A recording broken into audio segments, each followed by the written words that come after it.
Quiero presentarte la tercera parte de este reto que tenemos entre manos, que es sencillamente ver hasta dónde da un TL084 compitiendo con un SalesKit 71 que llega a 1 MHz. Pero antes quiero agradecer mucho los comentarios en la segunda parte que han acontecido por un tema casi marginal, que era la fuente de alimentación. Una fuente de alimentación, la que yo hice, es la de la parte izquierda que tú estás viendo, que ha sido cuestionada. Bueno, para mí es una muy buena fuente de alimentación, es un muy buen truco para obtener un más menos que necesito como fuente simétrica para alimentar el operacional.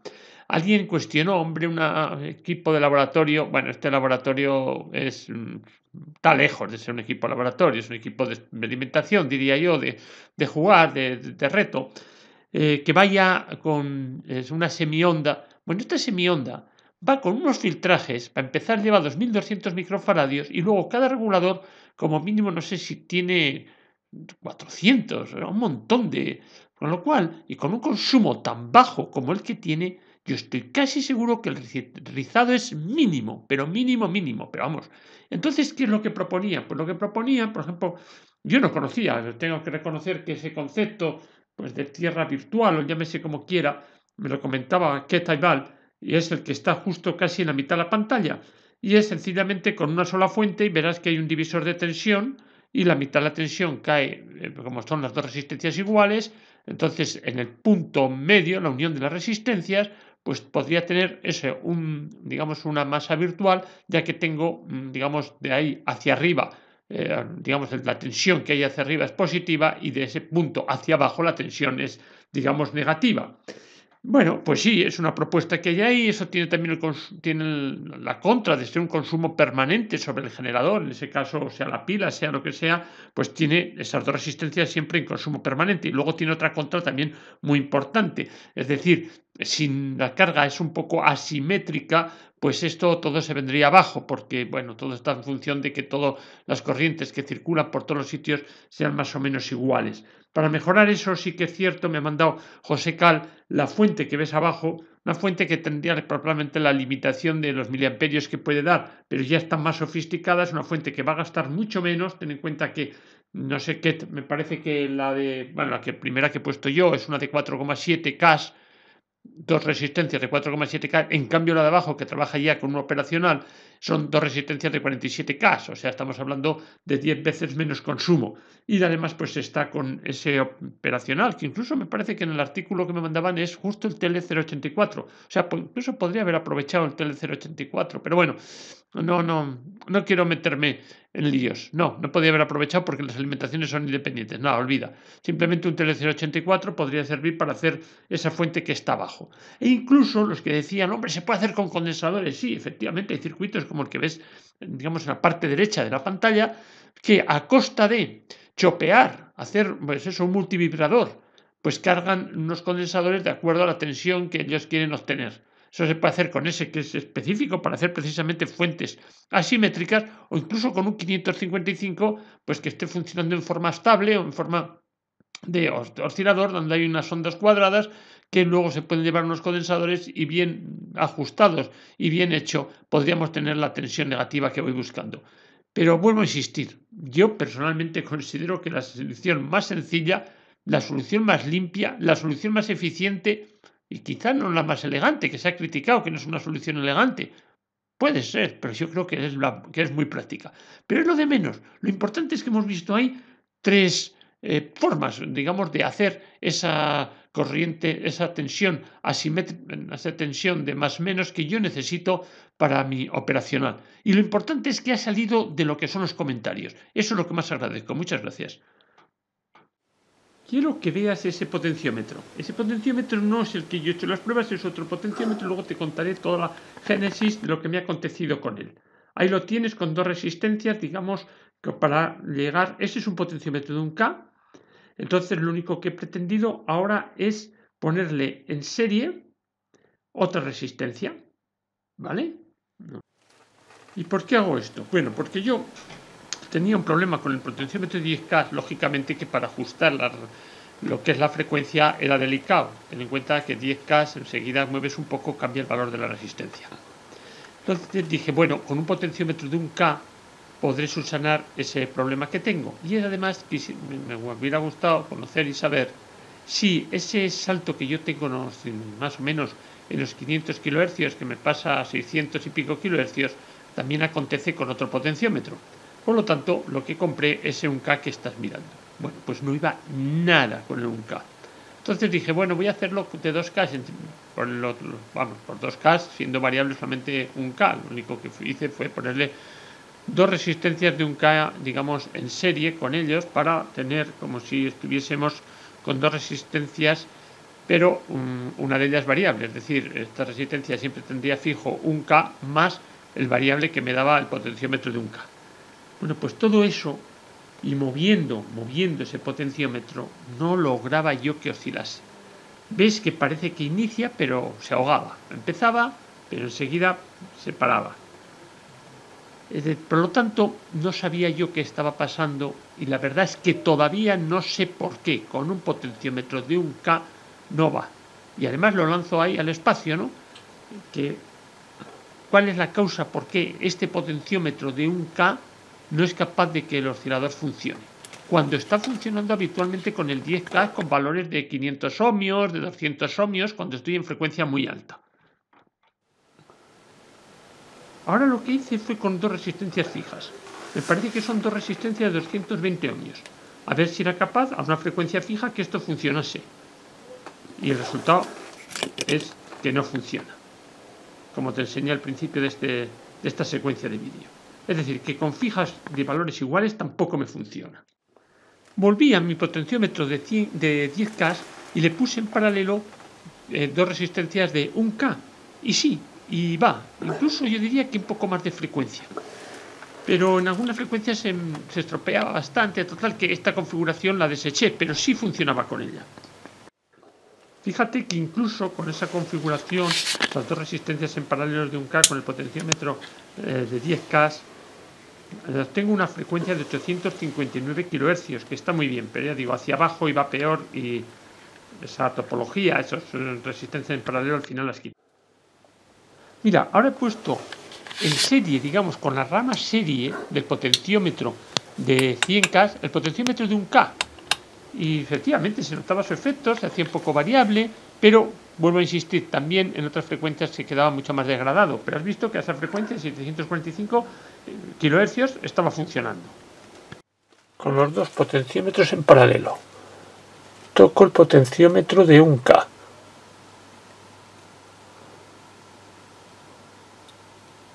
Parece que quiere arrancar.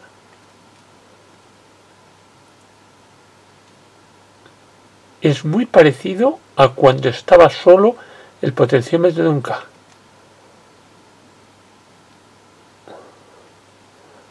Ahora están los dos potenciómetros en paralelo. Voy a dejar el de 1K a mitad de recorrido. Toco el de 10K. Nada. Nada. Nada. Toco el de 1K.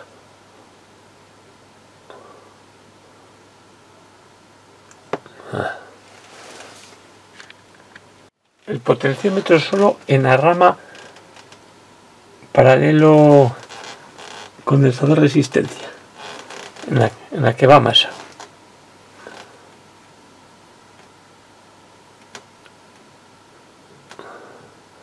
Estoy moviendo el potenciómetro de 1K. Luego ahora tengo el potenciómetro de 10K, pero en la rama, digamos, RC paralelo, le he puesto en paralelo el potenciómetro de 1K. Potenciómetro de 10K.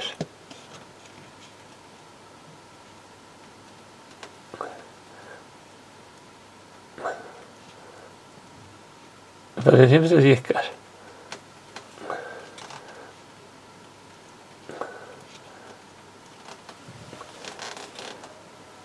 Potenciómetro de un K.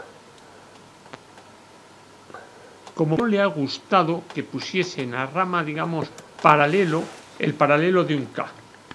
Señal con el solo potenciómetro de 10K, el original. Y vuelvo al origen. Ahora solamente tengo el potenciómetro de 10K. Con este no me falla. Simplemente tengo ese salto en la frecuencia entre 500 y 600. Tengo una mayor amplitud cuando estoy en la gama de 600, pero me está yendo. Y sobre este hemos visto que poniendo una resistencia paralelo, variable, en lo que podríamos llamar rama serie, funcionaba. Incluso a lo mejor he obtenido más frecuencia de resonancia de este puente de bien. 700 kHz. 700 kHz de frecuencia solamente con el potenciómetro original. Las señales que has visto son señales que saca lo que es el modulador. No le he puesto un atenuador. ¿Qué es el atenuador? El atenuador es el paso final, ese paso que muchas veces pues, dividen por 1, por 10, por 100 y además tiene un potenciómetro para hacer variable la señal dentro de cada uno de esos rangos. Como puedes ver, te voy a poner varios ejemplos de atenuadores. Como puedes ver, el atenuador del RCA, aquí el que arreglamos, pues es como todos, es un divisor de tensión y además pues un potenciómetro. Y con eso logra, por una forma discreta, a través de los distintos golpes que ponen unas resistencias o de una forma más continua dentro de ese rango, variar lo que es el voltaje pico a pico que me está dando este oscilador.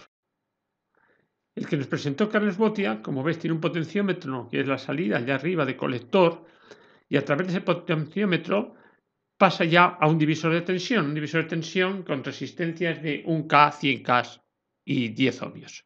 No, perdón, 1K, 100 ohmios y 10 ohmios. De tal forma que con cada golpe de esos divide por 10 la señal y con el potenciómetro la hago variable dentro del rango. Mira, por último te presento lo que es el atenuador del trío.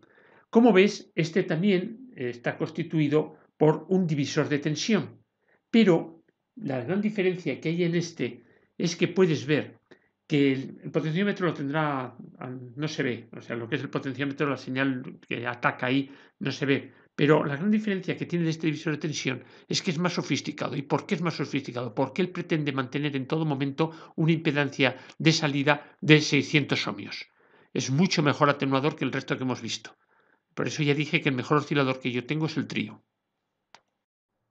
Mira, y volvemos un poco a recordar lo que estamos haciendo, las variaciones que le hemos hecho. Esto es lo que presentó un radioaficionado EA4NH haciendo un oscilador de radiofrecuencia. Él hacía un oscilador con un diodo lambda. Yo no, mi oscilador de radiofrecuencia, ya digo, pongámoslo siempre entre comillas, es mi generador de baja frecuencia que llega a 750 kHz hecho con el puente de Bien y con ese famoso potenciómetro de 10K. Luego pasa a un separador. Bueno, yo no tengo separador. Pero entra a lo que es el modulador. Ese modulador que estuvimos trabajando mucho sobre él, que vimos cómo señales de entrada enseguida, digamos, cortaba la parte superior en la salida. Y en ese precisamente modulador es donde yo meto el generador de baja frecuencia, el de puente de Bien, el que va muy bien, perdón, no es el de puente de Bien, es el de desplazamiento de fase, que va muy bien y que tiene unos 700 Hz de frecuencia y que da unas señales de nivel de hasta 21 voltios. Lo que pasa es que yo luego la freno mucho, además tengo un potenciómetro para dar el grado de modulación que yo quiera. Y ya la salida del modulador es lo que has visto hasta ahora, pero ahora le vamos a poner el atenuador. Y te voy a decir qué atenuador vamos a usar. Pues vamos a usar el atenuador que está en ese circuito en el que hizo EA4NH. Y es cierto, hay un comentarista muy gracioso que dice que este oscilador vale para muy poco. Dice, y el atenuador dice casi para nada, y es verdad. La señal que yo tengo para que no sea distorsionada saliendo del modulador, pues es del orden de 500 milivoltios, dependiendo, ya digo, en el rango que esté, porque a mí en la frecuencia de 700 kHz se me va más alto. Pero no da más, o por lo menos el que yo estoy metiendo, y aunque no estuviese metiendo, que estuviese metiendo otro más potente a la entrada, estaría fastidiado porque, como digo muchas veces, lo que es el modulador me lo estaría cortando en salida. Bien, entonces lo que hizo aquel radioaficionado fue hacer ese clásico divisor de tensión que tú estás viendo ahí y además luego como paso final ajustable con un potenciómetro. Yo ya he decidido no poner el potenciómetro y solamente le he puesto de lo que ves ahí, le he implementado. Ahí pone una resistencia 10K, creo que en ese momento no tenía una resistencia 10K, me parece que le puse 13K y después le puse una de 1K y pico. Nada, un pequeño divisor de tensión que siempre lo voy a tener en la parte más alta, es decir, la salida, en el punto que está ahora, o sea, en el punto más alto, ¿no? Donde la salida directa. Y solamente si en algún momento determinado y conmutando, simplemente con un conmutador, le voy a poner la salida 10 veces más baja de nivel. Pero he visto que con 10 veces más baja de nivel, casi hasta los osciloscopios se las veis y las desea para poderlo representar. Ten en cuenta que si estoy a 200 milivoltios, entonces estaría con señales de unos 20 milivoltios. Pero sí se lo voy a implementar y casi por gusto. Bien, y aquí voy a acabar lo que es este equipo. Luego veremos más cosas con él. Pero ahora voy a entrar a una cosa que es lo que a mí me motiva, lo que a mí me gusta. Son los famosos frecuencímetros. Y vuelvo a hacer un frecuencímetro de 50 MHz. Lo hago, lo pruebo con una señal de 1 kHz aproximadamente y me vuelve a hacer esos guiños de encender y apagar. Que eso ya me lo hacía otro y siempre consideré que era un fallo del PIC, que era algo, no sé, algún mal contacto, luego vuelve a salir. Ahí puedes verlo, habrás visto cómo tan pronto está apagado, cómo tan pronto está encendido. Lo demás contaba bien, estaba metiendo 1 kHz, son aparatitos muy sencillos que para mí son bestiales. Estaba con unos 100 milivoltios pico a pico, este ya funciona. Estos contadores, frecuencímetros, tienen una posibilidad de programación, ahí lo has visto. Y luego un menú dentro de esa programación. Yo nunca le di importancia, Yo no lo tocaba, ahí se quedaba y nunca lo programé, más o menos sabía cuál es su filosofía o para qué quería, pero justo lo más crítico, lo que a mí me acontece, no sabía qué era. Apretamos el botón de programación y luego para movernos en el menú es darle un impulso corto, menos de un segundo, tac, tac, tac, y voy cambiando. Entonces, parte de lo que se quiere o intuir ese display de 7 segmentos que viene a decir, pues viene a decir cosas como salir, como añadir, como sustraer, como cero, como tabla. Todo eso está para algo. Pero había uno que era más curioso, que es, no sé si te habrás fijado bien, que es el PSABE, algo así. Que se ve ahí, en el vídeo se ve, pero bueno, cuesta adivinar qué es lo que pone. Eso es lo que pone. Y claro, eso nunca lo había tenido yo en consideración absolutamente para nada. ¿Y qué es eso que figura ahí? Eso es la posibilidad que tiene para gastar menos pila, menos batería, de que displaya durante un tiempo. Si esa frecuencia se mantiene estable, él solo se apaga. Claro, a mí lo que me pasaba es que al cabo de un tiempo se me volvía a encender. ¿Y por qué se me volvía a encender? Porque la frecuencia no era estable y había cambio de valor. Pues en esa pantalla lo que hice fue apretar más de un segundo y ya él solo me cambió a no PSABE, de tal forma que siempre permanece encendido. Y ya quité esa interrupción, que no estuviese siempre luminoso. Bueno, ya he superado una...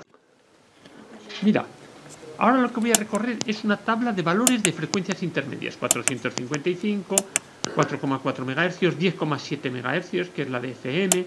La estás viendo, ¿no? Estoy recorriendo una tabla. Y al final me quedo con un valor. Verás que es el de 455. ¿Cómo me quedo? Presionando un poco más rato ahí. Ahora lo verás. Ahí está. Bien, cuando en el menú he llegado a Table, ahí aprieto más de un segundo, me empiezan a salir los valores, entonces voy dando impulsos menores de un segundo, veo el valor que me interesa, 455, presiono más de un segundo y ya se me queda ese valor como activo para las operaciones que yo voy a hacer posteriores. ¿Para qué está esto? Pues es muy sencillo para qué está. Generalmente la señal fuerte que tengo en un receptor la puedo sacar del oscilador variable, oscilador local variable que yo tengo. Entonces, claro, ese oscilador local variable suele estar a lo mejor 455 kHz superior a la señal de entrada. Con lo cual, si yo quiero medir la señal de entrada a través del oscilador local variable, lo que tendré que hacer para representar verdaderamente la frecuencia de la señal de entrada es sustraer a la cantidad que me está midiendo 455. De esa forma será coincidente con la señal de entrada. Puede ser sustraer, es normal cuando es frecuencia local menos frecuencia de la señal de la emisora, o al revés. Por lo tanto, este tiene la capacidad de hacer añadir o quitar. Como verás, he puesto 455 y ahora veo todo el menú. ADD, sub, eso es sustraer, quitar, restar. 0, es que le pondría como parámetro 0. Quit, salir. Esa es la programación de encender y apagar. Y mira, le digo ADD, suma. Suma a la frecuencia que tú estás viendo, o sea, a la que te está llegando 455. ¿Cuánto me está llegando? Alrededor de 200 kHz. De esa forma, pues bueno, puedo hacer lo que te he dicho, tener la frecuencia exacta de lo que me está llegando a través, por ejemplo, del oscilador local. Si tuviésemos un receptor superheterodino, que la frecuencia intermedia la obtengo de la frecuencia de la señal menos la frecuencia del oscilador local, yo necesitaría usar precisamente el ADD. ¿Por qué? Porque la señal que me está llegando a mí, digamos, es la frecuencia que me está dando el oscilador local más el valor de la frecuencia intermedia. En este caso podría ser 455. Ese es el ADD. Generalmente nosotros, si lo queremos usar para la función que te estoy diciendo, tendríamos que usar más el sub.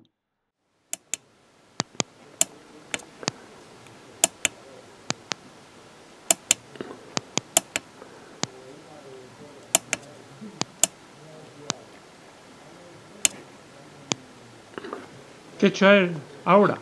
Poner el 0 y ahora me está dando la frecuencia de entrada, como te dije, alrededor de los 200 kHz. Es muy sencillo, pero bueno, hay que hacerlo bien. Bueno, ahí el 0 lo único que indica que si tú dices 0, lo que hace es olvidarse de cualquier valor que tenga en la tabla, olvida el valor que tenía en la tabla.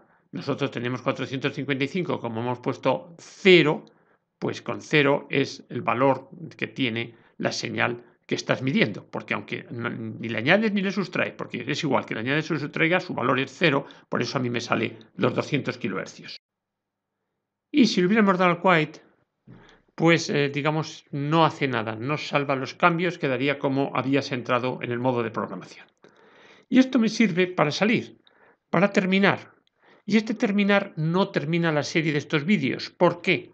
Porque ahora lo voy a meter en una caja y lo que voy a intentar es con este pequeño generador de radiofrecuencia modulado hacer el ajuste de un superheterodino y por lo menos darle una utilidad y ver que puede servir para algo, digamos, tanto tiempo dedicado a este aparato. Espero te haya gustado. Muchas gracias.